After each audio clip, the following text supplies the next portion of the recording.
کچھ بات کریں گے حریت رہنما یاسین ملک کی اہلیہ مشال ملک نے کہا ہے کہ آرٹیکل 370 کے خاتمے کے بعد کرفیو کے دوران اب تک 40,000 سے زائد کشمیری نوجوانوں کو غائب کیا گیا ہے، جن میں 300 لڑکیاں بھی شامل ہیں۔ مزید احوال اس رپورٹ میں۔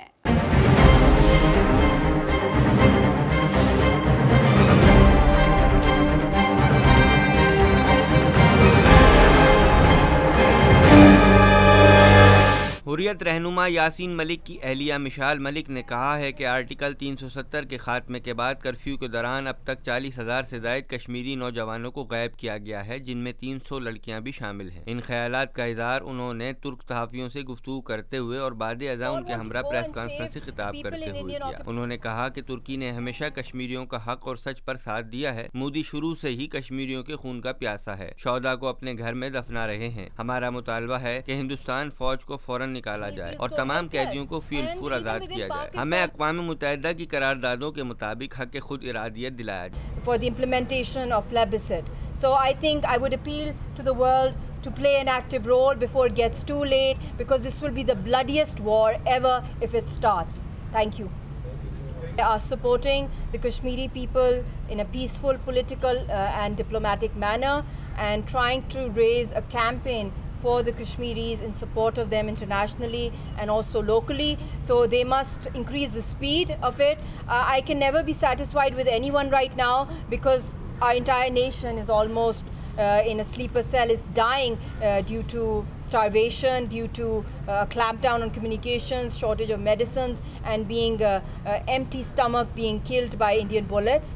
So first demand is, I will be satisfied when the curfew is lifted, when the Indian terrorist forces are kicked out, and we are given our right to plebiscite. And of course, the demand is there that all political prisoners, including my husband Mohammad Yaseen Malik, who's in Tihar death cell, be released. So the pace must increase, not just for Pakistan but internationally also. Mashal ملک نے کہا کہ یاسین ملک کے خلاف اگلے ماہ سے death trial شروع کرنے کی تیاری کی جا رہی ہے۔ عالمی میڈیا دنیا بھر میں ہماری آواز اٹھائے۔ اس موقع پر ترک صحافیوں نے کہا کہ ترک عوام کشمیریوں کے ساتھ کھڑے ہیں۔ عالمی برادری کو کشمیر کی صورتحال کا نوٹس لینا چاہیے۔ ترک صحافی کا کہنا تھا کہ ہم اس وقت مطمئن ہوں گے جب بھارتی فوج کشمیر سے نکلے گی اور استصواب رائے کرایا جائے گا۔ Continue to spread your story, the victims' stories, the brutality here, what Indians do to Kashmiris. Actually, this is kind of a genocide. I have to use this word, genocide.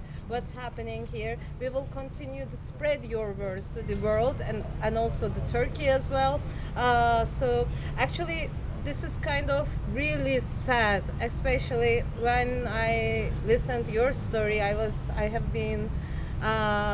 I have felt very, very bad. I actually have no words to say that. No one can understand this unless they live it. So I wish you to see your husband soon, and all the other women who are suffering right now, or all the children and their husbands. I hope they will be out soon, out of this jail soon. But with regards to curfew, since August 5, it's against human rights. It's against all the rights in the world. I mean, this is one of the most horrific things in the world. خبر شامل کریں گے، آپ کو بتائیں سابق وزیر اعظم شاہد خقان عباسی اور اس وقت کے اپوزیشن لیڈر سید خورشید شاہ دونوں نیب کی جیل میں ہیں، اور دلچسپ بات یہ ہے کہ دونوں ہی نے اپنی آئینی ذمہ داریوں کی ادائیگی کرتے ہوئے اکتوبر 2017 کو chairman NAB justice retired Javed Iqbal کو اس عہدے کے لیے منتخب کیا تھا۔ مزید جانتے ہیں اس رپورٹ میں۔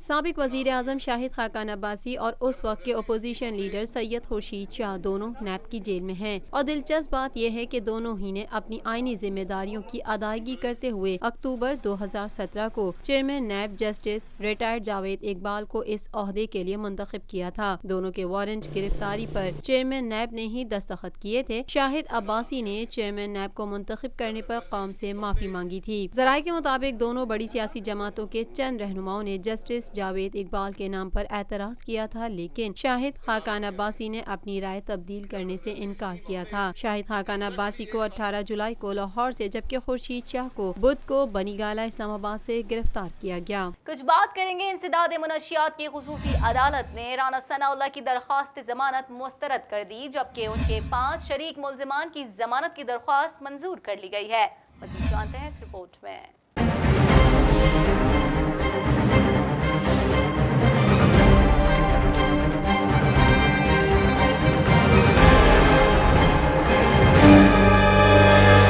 انسداد منشیات کی خصوصی عدالت نے مسلم لیگ نون کے رہنما رانا ثناء اللہ کی درخواست ضمانت مسترد کر دی۔ تفصیلات کے مطابق انسداد منشیات کی خصوصی عدالت نے رانا ثناء اللہ کی درخواست ضمانت مسترد کر دی ہے، جبکہ ان کے 5 شریک ملزمان کی ضمانت کی درخواست منظور کر لی گئی ہے۔ ڈیوٹی جج خالد بشیر نے مسلم لیگ نون پنجاب کے صدر رانا ثناء اللہ اور دیگر شریک ملزمان کی درخواست ضمانتوں پر سماعت کی۔ وکیل رانا ثناء نے کہا کہ 3 گھنٹے کی تاخیر سے رانا ثناء اللہ کے خلاف FIR درج کی گئی۔ رانا ثناء اللہ اپنے سیکیورٹی اسٹاف کے ہمراہ لاہور کا سفر کر رہے تھے۔ گرفتاری کی جگہ سے تھانے تک کا سفر 20 منٹ کا ہے، لیکن FIR 3 گھنٹے بعد درج کی گئی۔ رانا ثناء اللہ کی گاڑی بلیٹ پروف تھی، ان کی گاڑی کو باہر سے نہیں کھولا جا سکتا۔ رانا ثناء اللہ کے خلاف سیاسی کیس بنایا گیا ہے۔ رانا ثناء اللہ نے گرفتاری سے پہلے ہی کہہ دیا تھا کہ انہیں کسی جھوٹے کیس میں گرفتار کیا جا سکتا ہے۔ ANF کے وکیل رانا کاشف نے اپنے دلائل میں کہا کہ یہ کہنا کہ FIR میں تاخیر ہوئی بالکل غلط ہے۔ FIR درج کرتے وقت تمام قانونی تقاضے پورے کیے۔ رانا ثناء اللہ سے کوئی ذاتی رنجش نہیں ہے۔ رانا ثناء اللہ سے جب منشیات کا بیگ برآمد ہوا تو اس وقت ان کے محافظوں نے مزاحمت کرنے کی کوشش کی۔ گورنر اسٹیٹ بینک رضا باکر نے کہا ہے کہ پاکستان اقتصادی اصلاحات پر عمل پیرا ہے۔ فوریکس مارکیٹ میں بے یقینی میں کمی آئی ہے۔ رواں سال کے آخری 6 ماہ میں مہنگائی میں کمی آئے گی۔ مزید احوال جانیں گے اس رپورٹ میں۔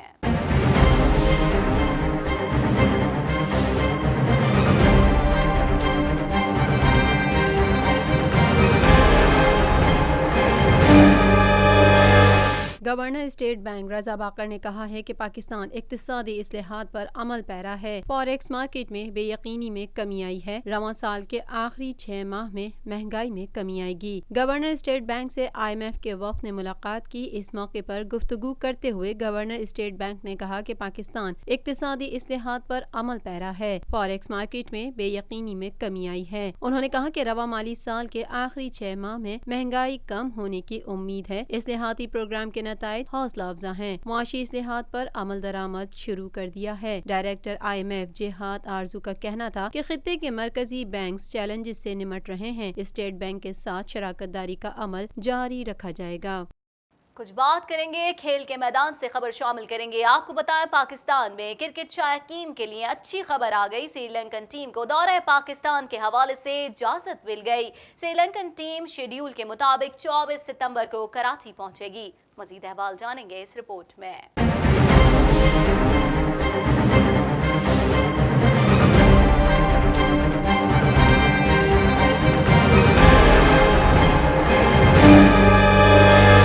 پاکستان میں کرکٹ شائقین کے لیے اچھی خبر آ گئی۔ سری لنکن ٹیم کو دورہ پاکستان کے حوالے سے اجازت مل گئی۔ حکومتی مداخلت کام کر گئی۔ سری لنکا کرکٹ کے تحفظات دور ہو گئے۔ شیڈیول کے مطابق پاکستان جائیں، وزارت دفاع سے گرین سگنل مل گیا۔ Secretary Sri Lanka cricket Mohan D سلوا کہتے ہیں کہ ہمیں اجازت مل چکی ہے۔ ٹیم شیڈیول کے مطابق 24 ستمبر کو کراچی پہنچے گی۔ ٹیم کے ہمراہ میں بھی پاکستان جاؤں گا۔ پاکستان اور سری لنکا کے درمیان سیریز 27 ستمبر سے شروع ہوں گی۔ 3 ون ڈے کراچی اور 3 T20 لاہور میں ہوں گے۔